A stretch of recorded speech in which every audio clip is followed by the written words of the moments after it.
قبر کے دردناک عذاب۔ حضرت سمرہ بن جندب رضی اللہ تعالیٰ عنہ کا بیان ہے کہ نبی کریم صلی اللہ علیہ وسلم اکثر اپنے اصحاب سے فرمایا کرتے تھے، کیا تم میں سے کسی نے کوئی خواب دیکھا ہے؟ ایک دن صبح کو آپ صلی اللہ علیہ وسلم نے از خود بیان کرنا شروع کیا کہ آج کی رات میرے پاس 2 آدمی آئے اور مجھ کو بیت المقدس کی طرف لے گئے، اور ہم ایک آدمی پر گزرے جو لیٹا ہوا تھا، اور ایک دوسرا آدمی اس کے سر کو پتھر سے کچل رہا تھا۔ پتھر مارتا تو سر چور چور ہو جاتا اور پتھر دور لڑک جاتا، پھر وہ آدمی پتھر لینے جاتا، اتنے میں اس کا سر صحیح سالم ہو جاتا اور وہ واپس آ کر پھر پتھر سے مارنے لگتا۔ اسی طرح برابر یہ ہوتا رہا۔ میں نے اپنے ساتھی سے کہا، سبحان اللہ، یہ دونوں کون شخص ہیں؟ میرے ساتھی نے کہا، ابھی اور آگے چلیے۔ ہم آگے چلے تو دیکھا کہ ایک آدمی گدے پر لیٹا ہوا ہے اور ایک شخص لوہے کے آنکڑے سے اس کی باچھوں کو گدی تک چیرتا ہے۔ ایک طرف سے اس کا منہ چیر کر جب دوسری طرف سے چیرنے لگتا ہے تو پہلا چیرا ہوا درست ہو جاتا ہے، اسی طرح بار بار چیرتا ہے اور وہ پھر درست ہو جاتا ہے۔ میں نے کہا، سبحان اللہ، یہ کون ہے؟ مجھ سے کہا گیا، آگے چلیے۔ چنانچہ ہم آگے بڑھے تو ایک تنور ملا، اس میں بڑا شور و غل ہو رہا تھا۔ تنور میں جھانکا تو ننگے مرد اور عورتیں تھیں، آگ کی لپٹیں ان کے نیچے سے لپکتیں اور وہ شور مچانے لگتے۔ وہاں بدبو ناقابل برداشت تھی۔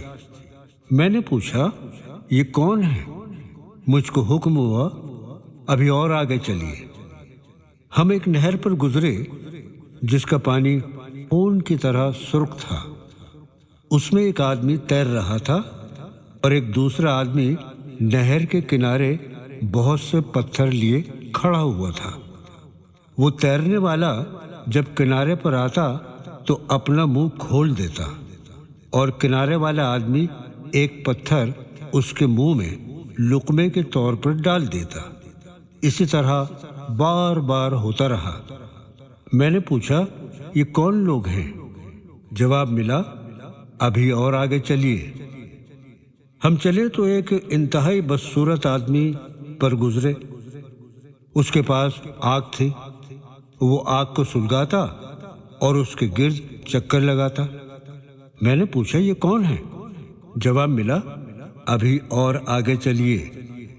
ہم آگے بڑھے تو ایک سرسبز و شاداب باغ پر گزرے، اور باغ کے بیچ میں ایک اتنا لمبا شخص تھا کہ میں اس کے سر کو نہیں دیکھ پاتا تھا۔ اس دراز شخص کے گرد بہت سے بچے تھے۔ میں نے ان بچوں کو کبھی نہیں دیکھا تھا۔ میں نے پوچھا، یہ کون لوگ ہیں؟ جواب ملا، ابھی اور آگے چلیے۔ پھر ہم ایک ایسے وسیع اور حسین باغ میں پہنچے، میں نے ایسا باغ کبھی نہیں دیکھا تھا۔ اپنے ساتھی کے حکم سے میں اندر داخل ہوا۔ اس میں ایک ایسا شہر تھا کہ سونے چاندی کی اینٹوں سے اس کی تعمیر ہوئی تھی۔ ہم شہر کے دروازے پر آئے، دروازہ کھلوایا اور ہم اس میں داخل ہو گئے۔ اندر پہنچے تو ہمارے سامنے چند آدمی آئے جن کا آدھا جسم نہایت خوبصورت اور آدھا بدصورت تھا۔ میرے ساتھی نے ان سے کہا، تم اس سامنے والی نہر میں کود پڑو۔ وہ جا کر کود پڑے۔ وہ نہر بہت وسیع تھی اور اس کا پانی دودھ کی طرح سفید تھا۔ جب وہ نہر سے نکل کر واپس آئے تو ان کی بدصورتی ختم ہو گئی اور پورا جسم نہایت حسین ہو گیا۔ میرے ساتھی نے مجھ سے کہا، یہ جنت عدن ہے اور یہی تمہارا ٹھکانہ ہے۔ میں نے نگاہ اٹھائی تو ایک سفید محل نظر آیا۔ ساتھی نے کہا یہ بھی تمہارا ٹھکانہ ہے؟ میں نے کہا اللہ تعالیٰ تم کو برکت دے، مجھے اپنے اس ٹھکانے میں ذرا داخل ہونے دو۔ انہوں نے کہا ابھی تو نہیں، مگر تم ضرور اس محل میں داخل ہوگے۔ میں نے شروع سے اب تک جو حیرت ناک مناظر دیکھے تھے ان کے بارے میں اپنے ساتھی سے حقیقت حال دریافت کی۔ اس نے بتایا پہلا شخص جس کا سر پتھر سے کچلا جا رہا تھا وہ شخص ہے جس نے قرآن کی تعلیم حاصل کر کے اس کو بھلا دیا اور فرض نمازیں ترک کی، سوتا رہا۔ یہ برتاؤ اس کے ساتھ قیامت تک ہوتا رہے گا۔ دوسرا شخص جس کا جبڑا چیرا جا رہا تھا وہ آدمی ہے جو کہ صبح کو اپنے گھر سے چلتا ہے، جھوٹ بولتا پھرتا ہے۔ یہ برتاؤ اس کے ساتھ قیامت تک ہوتا رہے گا۔ اور تیسرے وہ مرد عورت جو تندور میں ننگے جل رہے تھے وہ زناکار لوگ ہیں۔ اور چوتھا جو نہر میں تیرتا ہے، کنارے پر پتھر کا لقمہ پاتا ہے، وہ شخص ہے جو سود کھایا کرتا تھا۔ اور پانچواں شخص جو آگ سلگا رہا ہے وہ داروغہ جہنم ہے۔ چھٹا شخص لمبا سا جو کہ باغ میں نظر آیا وہ ابراہیم علیہ السلام ہے، اور ان کے گرد وہ بچے ہیں جن کی موت فطرت پر یعنی اسلام پر ہوئی۔ اور ساتویں قسم کے لوگ جن کا آدھا جسم خوبصورت آدھا بدصورت ہے، وہ لوگ ہیں جنہوں نے نیک اعمال کے ساتھ برے اعمال بھی کیے ہیں، مگر پھر ان کو رحمت نے اپنے دامن میں لے لیا اور برائی کا داغ صاف ہو گیا۔ حضور صلی اللہ علیہ وسلم نے فرمایا اس کے بعد ان دونوں ساتھیوں نے اپنا تعارف کرایا کہ میں جبرائیل ہوں اور یہ میکائیل ہے۔ یہ روایات بخاری شریف اور بیقہی سے لی گئی تھی۔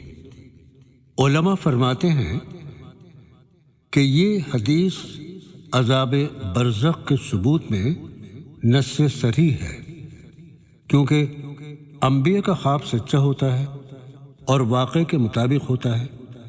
حدیث میں جو یہ فرمایا کہ ان کے ساتھ قیامت تک یہ برتاؤ ہوگا، اس سے ظاہر ہے کہ یہ برزخ کے واقعات ہیں۔ حضرت علی رضی اللہ تعالیٰ عنہ کی روایت ہے کہ مذکورہ روایت میں یہ بھی ہے کہ جو شخص آگ سلگا کر چکر لگا رہا ہے وہ داروغہ جہنم ہے۔ جب کوئی چیز اس آگ سے باہر نکلتی ہے تو فوراً وہ داروغہ اس کو آگ میں لوٹا دیتا ہے، اور وہ نہر جو دودھ کی طرح سفید تھی وہ کوثر کی نہر تھی۔ اس کے بعد حضور اکرم صلی اللہ علیہ وسلم ایک گروہ پر گزرے جن کی زبانیں اور ہونٹ لوہے کی قینچیوں سے کترے جا رہے تھے۔ کترنے کے بعد صحیح سالم ہو جاتے اور پھر کترے جاتے۔ بار بار اسی طرح ہوتا رہا۔ دریافت کرنے پر بتایا گیا کہ یہ فتنہ و فساد برپا کرنے والے واعظ و خطیب ہیں۔ حضرت ابو امامہ رضی اللہ تعالیٰ عنہ کی روایت میں حضور صلی اللہ علیہ وسلم کے خواب کا واقعہ مذکور ہے۔ وہ بیان کرتے ہیں کہ حضور صلی اللہ علیہ وسلم نے فرمایا میں نے ایک خواب دیکھا ہے اور یہ سچا خواب ہے، تم اس کو خوب سمجھ لو۔ میں نے خواب میں دیکھا کہ میرے پاس ایک آدمی آیا، اس نے میرا ہاتھ پکڑا اور اپنے ساتھ لے کر چلا۔ راستے میں ایک بڑا پہاڑ نظر آیا۔ اس نے مجھ کو چڑھنے کے لیے کہا۔ میں نے کہا اس لمبے پہاڑ پر میں کیسے چڑھوں؟ اس نے کہا میں تمہارے لیے اس پر چڑھنا آسان کر دوں گا۔ پھر میں نے قدم اٹھایا اور اسی طرح قدم آگے بڑھاتا گیا۔ پہاڑ پر چڑھ کر کچھ دور ہم گئے تھے تو کئی مرد اور عورتیں ایسے نظر آئے کہ ان کی باچھیں کٹی ہوئی تھیں۔ میں نے پوچھا یہ کون لوگ ہیں؟ تو بتایا یہ وہ لوگ ہیں جن کا عمل ان کے قول کے خلاف ہوا کرتا تھا۔ پھر آگے چل کر کچھ عورت اور مرد ایسے ملے جن کے کانوں اور آنکھوں میں میخیں ٹھکی ہوئی تھیں۔ دریافت کرنے پر بتایا گیا یہ وہ لوگ ہیں کہ ناجائز باتوں کے سننے اور ناجائز چیزوں کے دیکھنے کی کوشش کرتے تھے۔ پھر آگے چل کر کئی عورتیں لٹکی ہوئی نظر آئیں، ان کے سر نیچے اور پیر اوپر تھے، اور سانپ ان کی چھاتیوں کو ڈس رہے تھے۔ پوچھنے پر بتایا گیا یہ وہ عورتیں ہیں جو اپنی اولاد کو اپنا دودھ پلانے سے روکتی تھیں۔ آگے چل کر کئی عورت مرد ایسے نظر آئے جو سر نیچے کر کے لٹکائے گئے تھے اور وہ زمین کے کیچڑ کو چاٹ رہے تھے۔